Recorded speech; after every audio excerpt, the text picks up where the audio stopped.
Hey guys, Dante here. This is my first video for the How to Make a Studio series.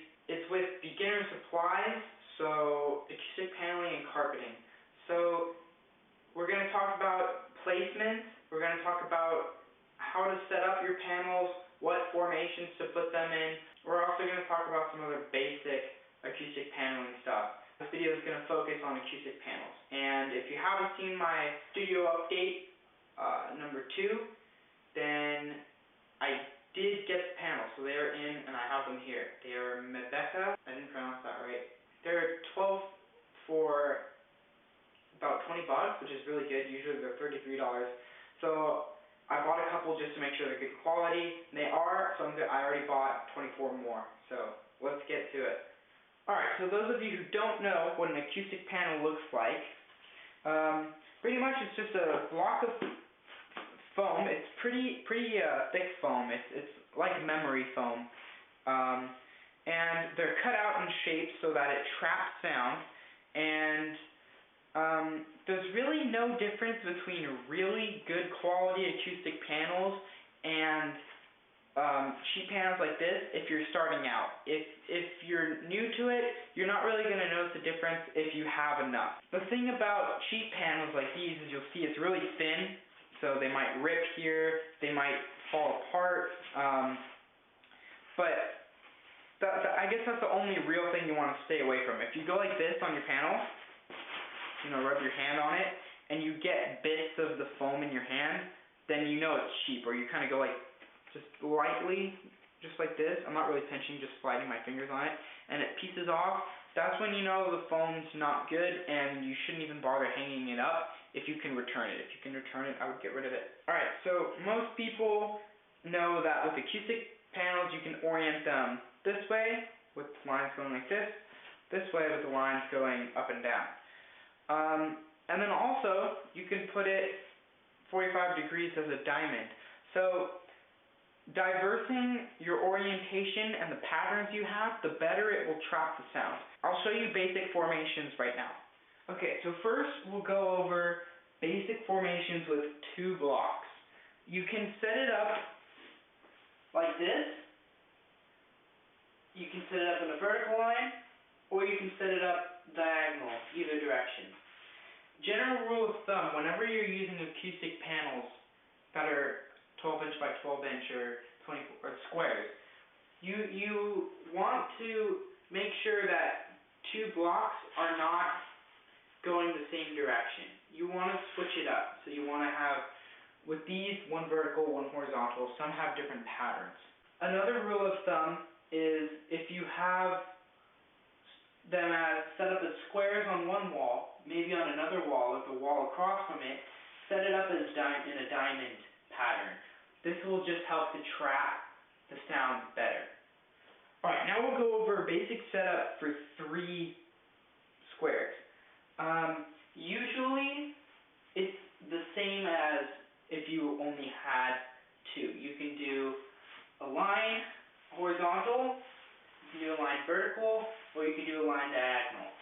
Some people, I don't like doing this, and I'll show you why in a second. Some people like doing kind of like this, or they'll do a checkered pattern, kind of like this with some spaces. The reason why I don't like this is because right here, they're both in the same direction, so it might not work as well. The reason why I don't like this is because you've got a giant space in the middle. So if you're going to use 3, I would just keep them in a line. And of course, you can also rotate it so that the middle one is horizontal and the other 2 are vertical and whatnot. Alright, next.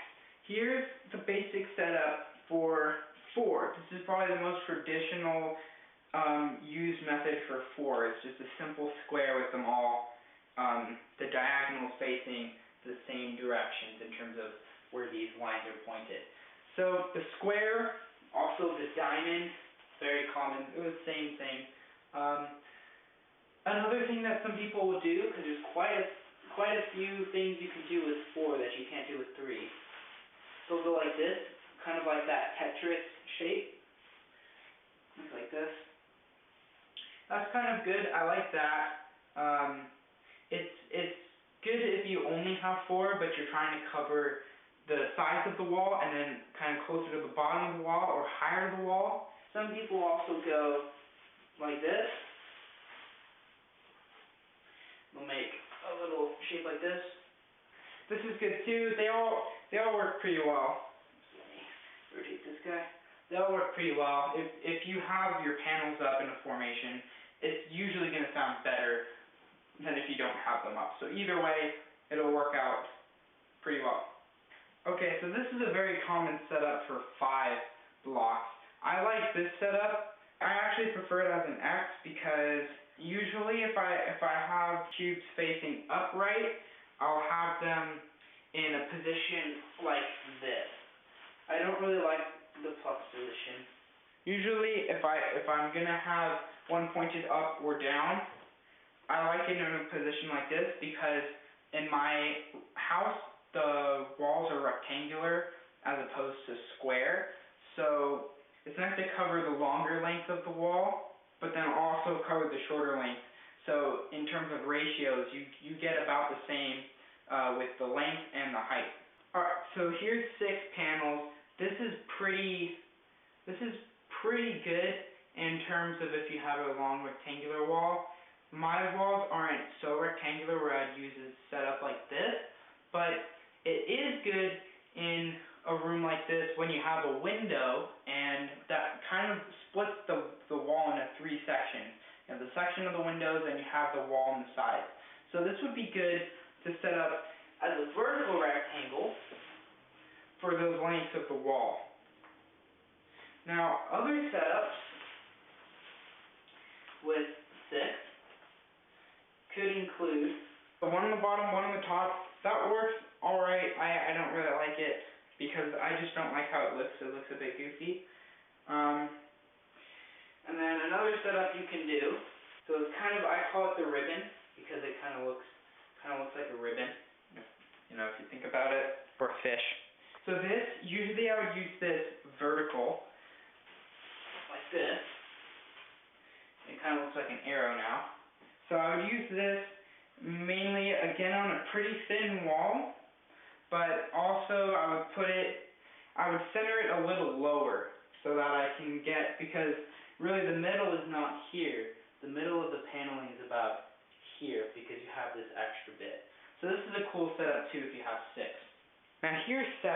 I really like 7 and pretty much any odd number up from there because you can get either the ribbon or this formation, which really gives you some thickness and some length, and it only takes 7 paths as opposed to making a square or diamond with 9. Usually I would put this horizontally, so let me flip it and see if I can get it in frame. Usually I like it horizontally because, like I said, my walls are rectangular, so it helps to get more length than height. And it's always good to cover more ground than to cover more height, because when you cover more height, you're going for bass frequencies higher up, and then treble frequencies kind of hover maybe over here. This is about knee height, a little over knee height. And then obviously, like we're talking high trebles, like your static stuff. And then everything else is kind of what you would hear. So I would put this in the middle of the wall, and I would extend outwards because outwards is always a height that you would hear. So it's always more uncomfortable to cover length than height for beginners. Okay, as for hanging them, usually I like to use pins. Most people will use an adhesive spray, but I don't like using that because 1, it makes it hard to get off if you ever want to take them off.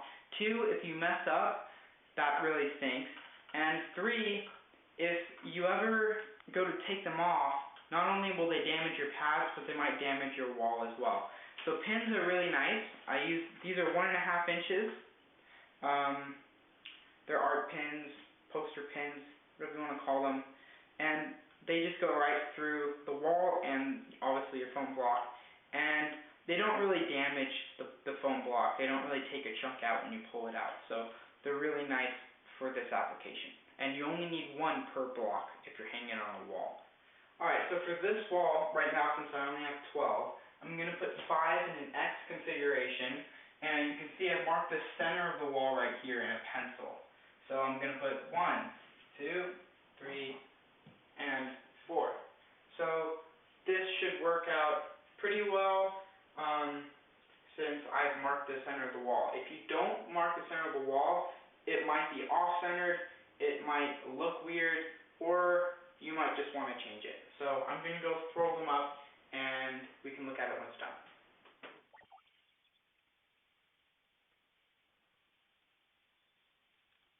Another thing you want to take into consideration if you're using pins is that you want to put the blocks really close together, because you can see they move. So you want to make sure that each block is, first of all, level when you go to put the next one on, and also, over time, they might push each other out of the way, so you'll get a little gap in between. So when you put them up initially, you want to kind of push them together a little like this. That way they're kind of held in place.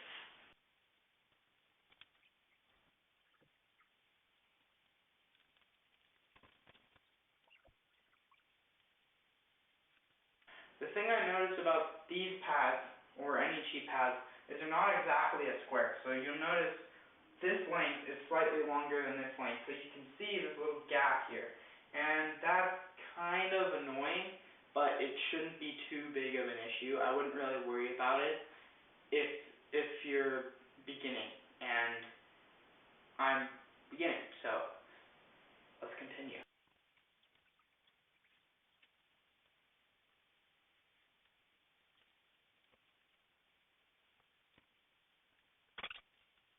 Alright, so you can see we have hung up 5 panels, and I think it looks pretty good. So I used 1 pin for each panel. You can see they move a little. You can also see I forgot to cut the little triangles that one end of each panel kind of has.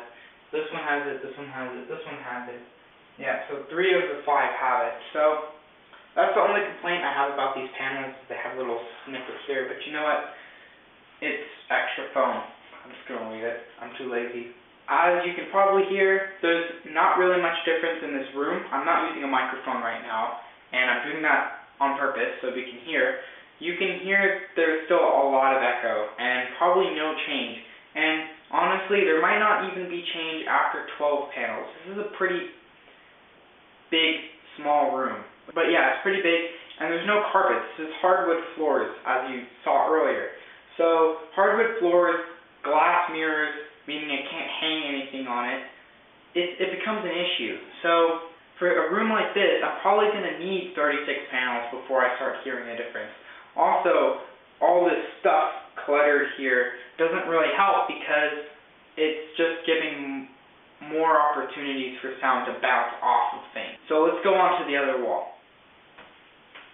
Okay, so now I've got 7 more panels to hang up. I'm going to hang them up in the ribbon pattern with the extra one at the end, so it's that kind of that shape. So yeah, you can see the wall is blank, and I'm going to go hang them up.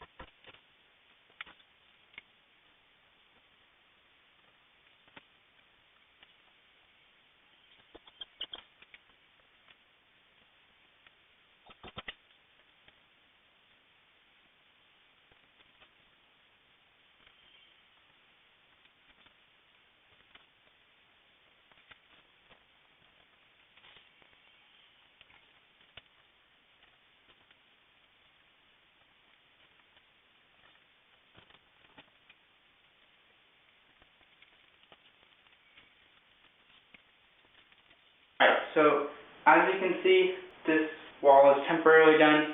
I did do the ribbon plus the extra block on the end. Honestly, I do know a very slight difference from when I didn't have any panels up.